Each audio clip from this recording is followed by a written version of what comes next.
The transport shuttle touched down on Centra Station with barely a whisper, its magnetic locks engaging with the docking port. Inside, pressed against the viewing window, a young Valkyrian girl named Kira watched the sprawling station unfold before her eyes. Her violet skin seemed to pale slightly as she took in the sheer size of it all. This was it. The prestigious Centris Academy. The place where the galaxy's best and brightest came to learn. And somehow, impossibly, she had been accepted. Kira clutched her data pad tighter as she made her way through the arrival terminal. Other students moved in groups, laughing and chatting in a dozen different languages. She recognized some of the species from her orientation materials. Tall draconians with their scaled skin and confident postures. Centaurians who seemed to glide rather than walk. Even a few Barathians, their crystalline features catching the station's artificial light. But no other Valkyrians. She was alone.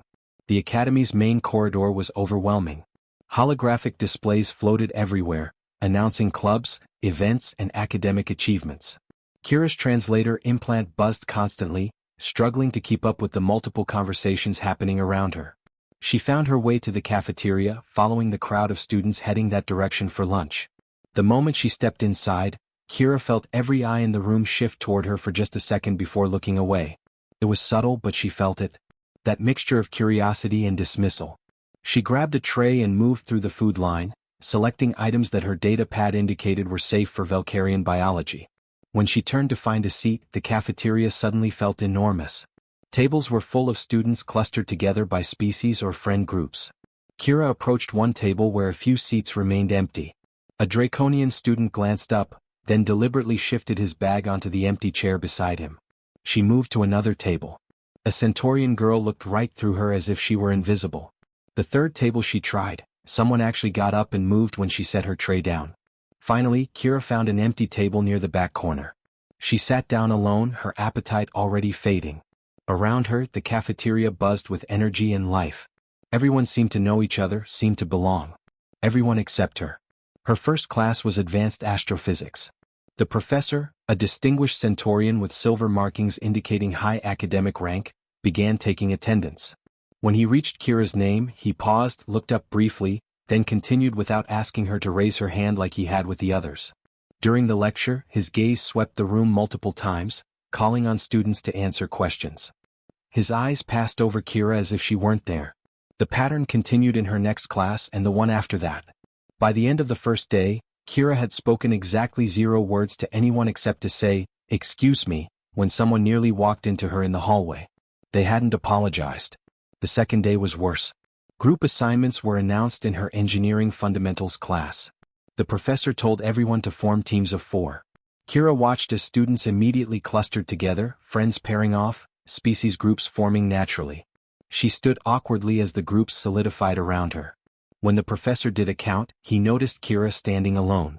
Without a word, he simply assigned her to work independently on a modified version of the project. The other students didn't protest.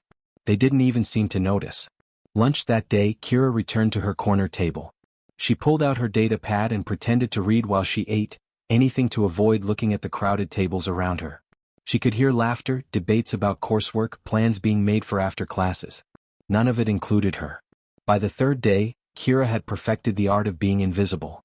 She arrived to classes just as they started, left immediately when they ended. She ate quickly and quietly. She spoke only when directly addressed, which was almost never. The other students had learned to look past her, to talk around her, to forget she was there. But someone had noticed. At a table across the cafeteria, a human exchange student named Jake sat with a few other humans from Earth. He'd been watching the Valkyrian girl for 3 days now. Watched her sit alone. Watched her shoulders hunch a little more each day. Watched her smile fade until it disappeared completely. He'd seen this before back on Earth. The kid nobody wanted to sit with. The one who got picked last. The one everyone forgot. Jake took a bite of his sandwich and kept watching. Tomorrow, he decided, would be different. The 4th day started like all the others. Kira made her way to the cafeteria, her footsteps echoing softly against the polished floor. She'd learned to time her arrival perfectly, waiting until most students had already settled into their groups before she entered. It made the walk to her empty table in the corner feel slightly less lonely. Slightly. She grabbed her tray and moved through the line mechanically. A protein cube that her data pad confirmed was Valkyrian safe. Some kind of vegetable that looked vaguely like the greens from her home planet. A drink that tasted like nothing but at least didn't make her sick. The cafeteria worker barely glanced at her as she scanned her student ID. When Kira turned around, tray in hand, her heart sank. The cafeteria was absolutely packed today. Every table seemed fuller than usual. Her corner table, her safe space, was still empty, but getting to it looked like navigating a maze. Students clustered in the aisles, blocking pathways as they chatted and laughed. She took a deep breath and started making her way through. She was halfway there when she noticed Jake standing near the beverage dispensers, his own tray loaded with what looked like enough food for 3 people. He was looking right at her. Kira quickly looked away, not wanting to make eye contact. Experience had taught her that eye contact just made the awkwardness worse when people inevitably looked through her. But Jake didn't look away. He stepped into the aisle heading toward the back corner. The same direction Kira needed to go. Between them, a group of Draconian students had spread out, their larger frames taking up most of the walkway. Their bags and data pads scattered across nearby chairs. They were deep in conversation about some sporting event, gesturing wildly as they talked. Kira slowed down, waiting for them to move or for a gap to appear. She'd learned not to ask. Asking just drew attention, and attention usually meant someone would say something that made her feel even smaller. She stood there, tray growing heavy in her hands, trying to be patient. Then Jake did something unexpected. He didn't ask the Draconians to move. He didn't try to squeeze past them or wait for them to notice. He simply set his tray down on a nearby surface, picked up an empty chair and moved it out of the way. Then another. He created a clear path through the clustered students, his movements calm and deliberate. A few Draconians glanced at him, but he just nodded politely and kept going. Kira watched, frozen in place. Jake picked up his tray again and walked straight to her corner table. He pulled out the chair across from where she usually sat and settled in like it was the most natural thing in the world. Then he looked up at her and said, "Tough crowd, huh?" For a moment, Kira couldn't move. Her translator implant processed the words, but her brain struggled to catch up. Someone was sitting at her table. On purpose. A human was sitting at her table and talking to her. Actually talking to her. She finally managed to walk over and sit down, her hands shaking slightly as she set her tray down. Yes. "It is very crowded today," she said quietly, her voice rusty from disuse. Jake smiled and started opening his various food containers. "I'm Jake, by the way. Human, obviously. Exchange program from Earth. You're Valkyrian, right, Kira? I heard Professor Thane say your name in astrophysics. You are in my astrophysics class?" Kira asked, surprised. She didn't remember seeing any humans there. "Back row, left side. I'm usually half asleep because it's right after my morning combat training," Jake admitted with a grin. "But I heard him call your name. You're the first Valkyrian student here, aren't you?" Kira nodded slowly. Around them she could feel other students starting to stare. Whispers began to ripple through the nearby tables. A Centaurian girl at the next table overleaned to her friend and said something that made them both glance at Jake and Kira. The tone wasn't friendly. Jake either didn't notice or didn't care. He took a huge bite of his sandwich and continued talking. "So what's Valkyria like? I tried to read up on it before coming here, but the databases don't have much. Something about environmental restoration projects." It was such a simple question.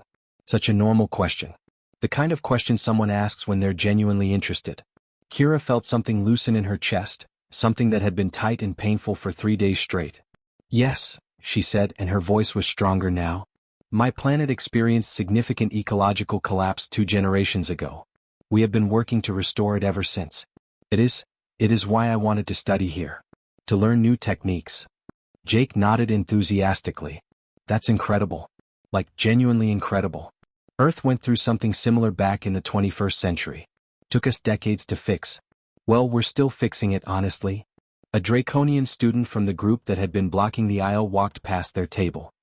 He paused and said loudly, "Nice charity case, human." His friends laughed. Kira felt her face flush darker violet. She started to stand, ready to leave, to disappear back into invisibility. But Jake didn't even look at the Draconian. He just continued eating and said to Kira, "So anyway, you were saying about the restoration techniques? I'm curious about how you handle atmospheric rebalancing." The Draconian waited a moment for a reaction, then huffed and walked away when none came. Kira slowly sat back down. Jake was looking at her expectantly, genuinely waiting for her answer. Like her knowledge mattered. Like she mattered. For the first time in 4 days, Kira smiled. It was small, uncertain, but it was real. And Jake smiled back before taking another enormous bite of his sandwich. After that first lunch together, something shifted. Not dramatically, not all at once, but like ice beginning to crack. Jake started sitting with Kira every day.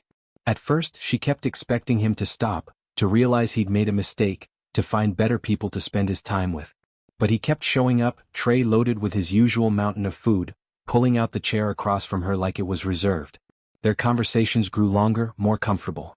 Kira learned that Jake was terrible at quantum physics, something he admitted with zero embarrassment.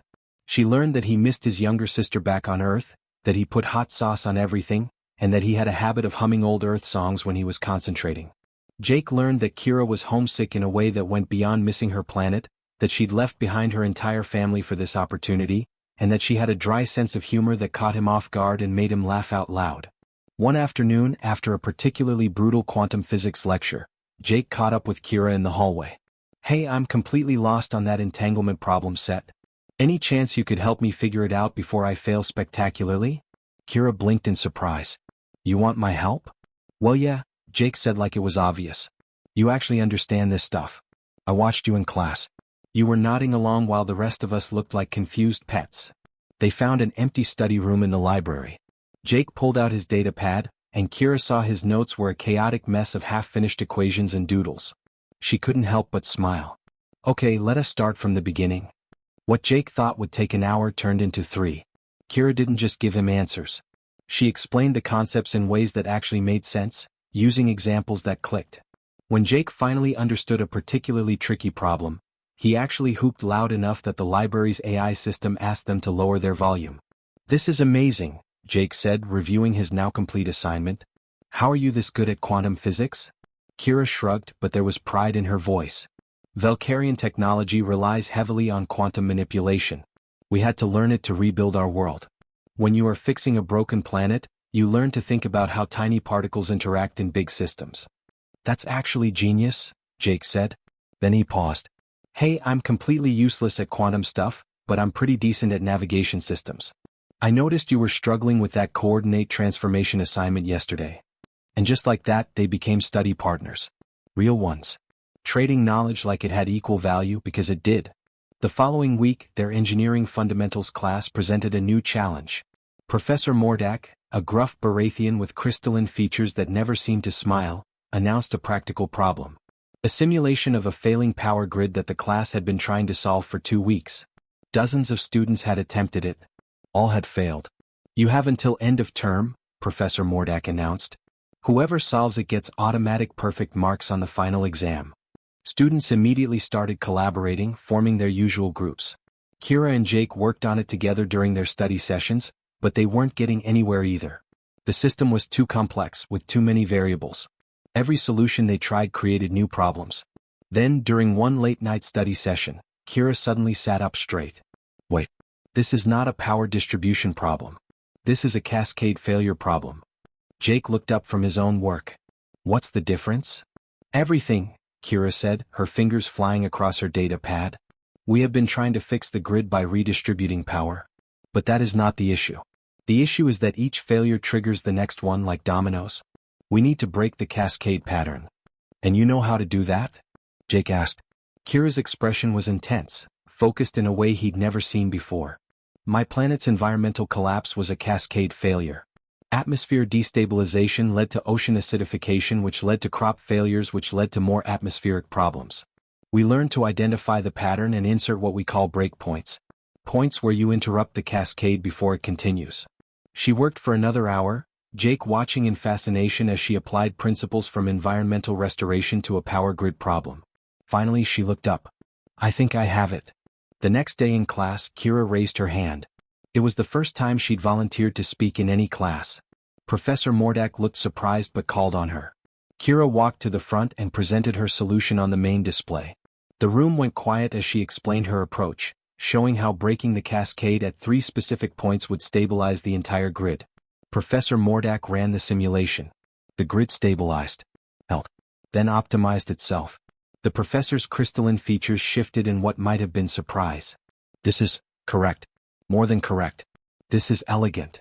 A Centaurian student named Vex, who'd barely acknowledged Kira's existence before, raised his hand. That technique, the cascade interruption method, could it work on other systems? Kira turned to face the class. Yes. Any system with sequential dependencies could potentially use this approach. After class, 3 students approached Kira with questions. Then 5 more. By the end of the week, Vex awkwardly appeared at their library study room. He stood in the doorway, clearly uncomfortable. So, that cascade thing. I've been trying to apply it to a climate modeling problem and I'm stuck. Jake looked at Kira, then simply reached over and slid an empty chair toward the table. Sure, we've got room. Pull up your data. Vex sat down, still looking uncertain.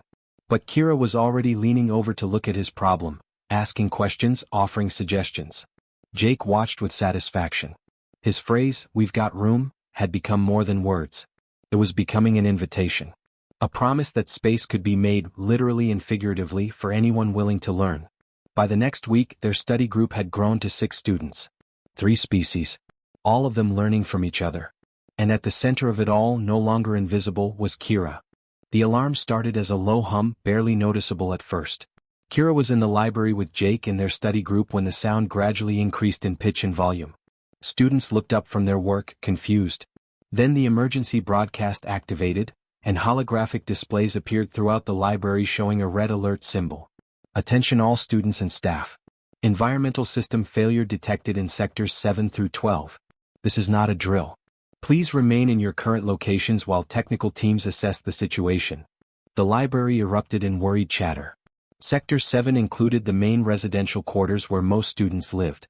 Sector 12 housed the primary oxygen recycling facilities.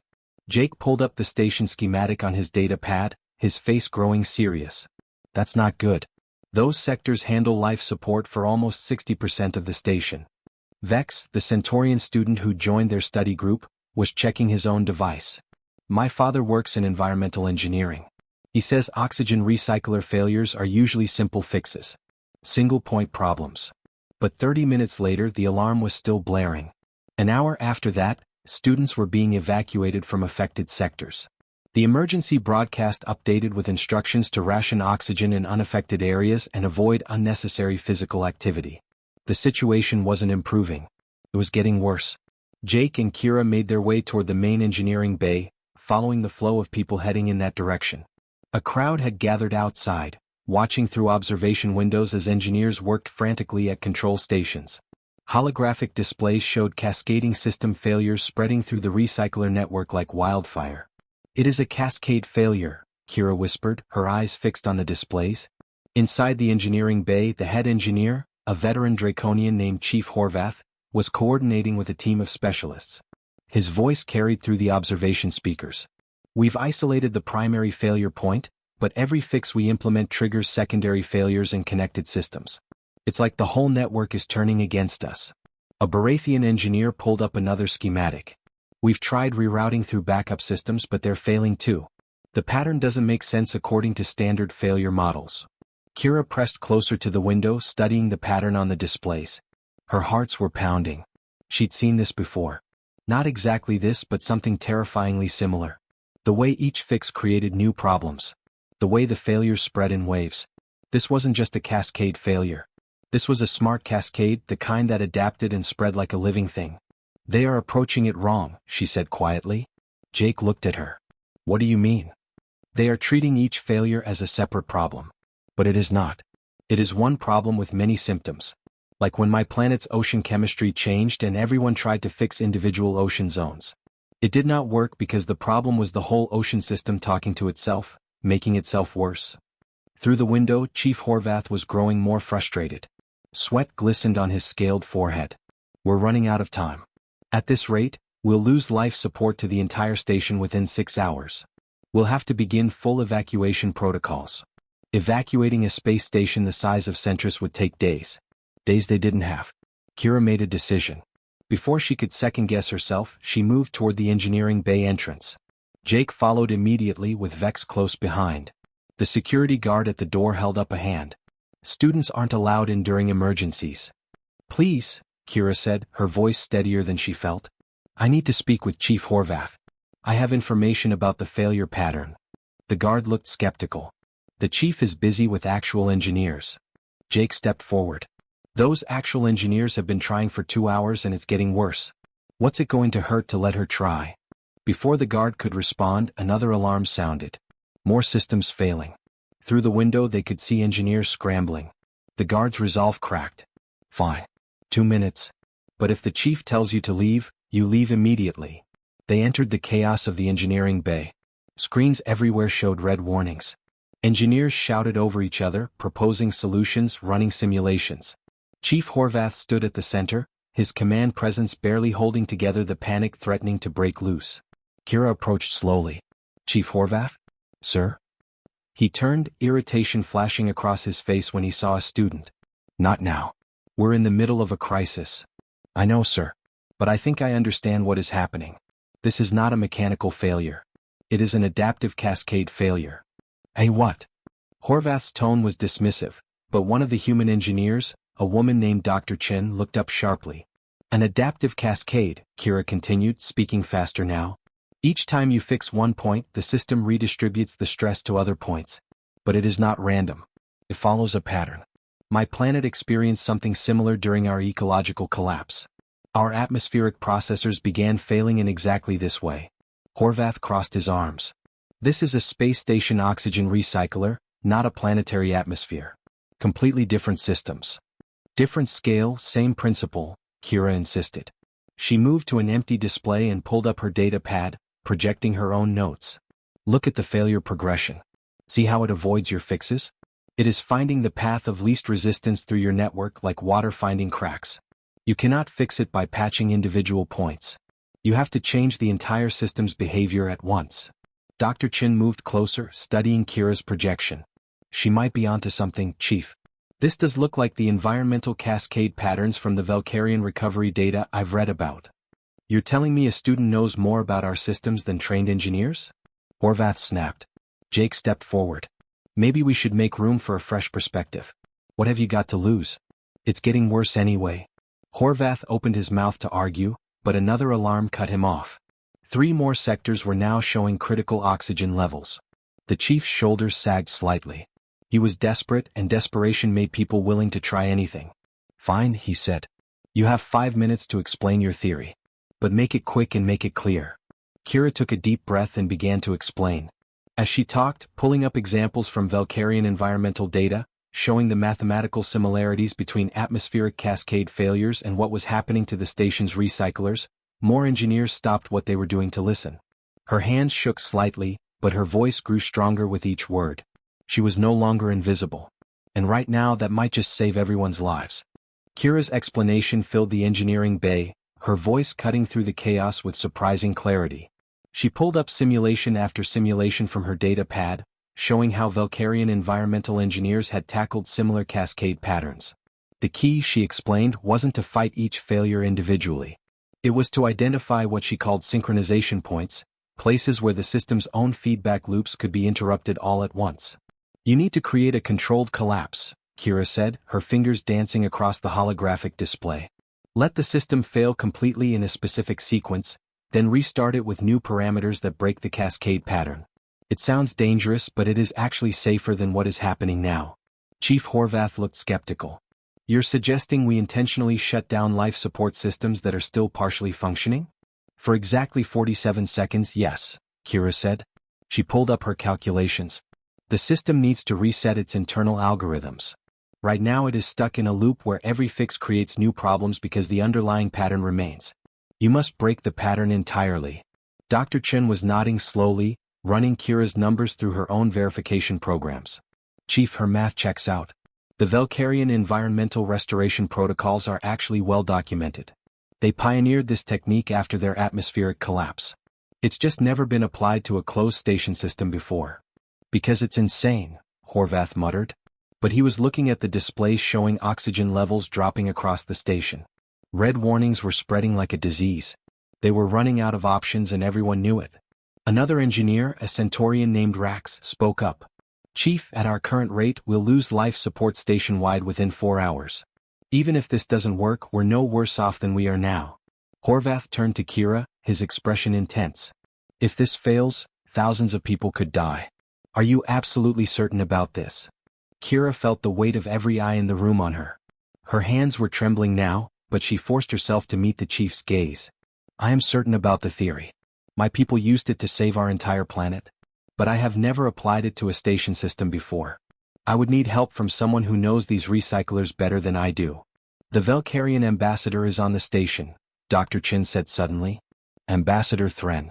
He was part of the original environmental restoration team on Velkaria. If anyone can verify this approach, it's him. Within 15 minutes, Ambassador Thren arrived at the engineering bay. He was older than Kira, his violet skin marked with the darker patterns that came with age. When he saw Kira's calculations on the display, his eyes widened. Who developed this adaptation? I did, Ambassador, Kira said quietly. Based on the cascade interruption protocols from the restoration archives. Thren studied the numbers for a long moment, then turned to Chief Horvath. She is correct. The underlying mathematics are sound. I can help implement it, but we must move quickly. Every minute we wait, the cascade spreads further. What followed was the most intense hour of Kira's life. She worked alongside Ambassador Thren and the station's engineering team, translating Velkarian environmental techniques into station system commands. Jake stayed close, running data checks and coordinating communication between different teams. Even Vex helped, using his knowledge of Centaurian power systems to optimize the restart sequence. When they were ready, Chief Horvath's voice echoed through the station-wide intercom. All personnel prepare for a controlled environmental system reset. Life support will be interrupted for approximately 1 minute. Emergency oxygen protocols are now active. Kira's finger hovered over the command that would begin the sequence. Ambassador Thren placed a reassuring hand on her shoulder. Trust the math, young one. Trust your training. She initiated the sequence. The displays went dark. Alarm klaxons wailed as oxygen recyclers across the station shut down in carefully orchestrated waves. Emergency lighting activated throughout Centris Station. For 47 seconds that felt like 47 years, the station held its breath. Then Kira entered the restart command. Systems began coming back online, but this time following the new parameters she and Thren had programmed. One by one, the displays shifted from red to yellow to green. The cascade pattern was broken. The recyclers stabilized. Oxygen levels began climbing back toward normal. The engineering bay erupted in cheers. Dr. Chin hugged the person next to her. Rax was laughing with relief. Chief Horvath let out a breath he'd been holding and turned to Kira. You just saved this station. Every person on it. The news spread through Centris Academy faster than any emergency broadcast could have. By the next morning, everyone knew that a first-year Velkarian student had solved a crisis that had stumped the station's best engineers. Kira found herself stopped in hallways, congratulated by professors, interviewed by station media. It was overwhelming in a completely different way than being ignored had been. The Academy Council held a special ceremony. Kira stood on stage, uncomfortable in the formal clothing Ambassador Thren had helped her select, while the headmaster praised her quick thinking and knowledge. They awarded her a commendation for exceptional service. The applause was thunderous. But the real change came in smaller ways. The cafeteria was different now. Kira's corner table was no longer empty. Students actively sought her out, asking questions about Velkarian technology, wanting to hear about her planet's recovery. Not because she was famous now, but because they'd learned she had valuable knowledge to share. The Velkarian exchange program expanded, with the Academy Council approving funding for 5 more Velkarian students next term. A few weeks later, during a general assembly about diversity and inclusion, Kira found herself sitting in the back of the auditorium. She'd arrived late after a study session ran long.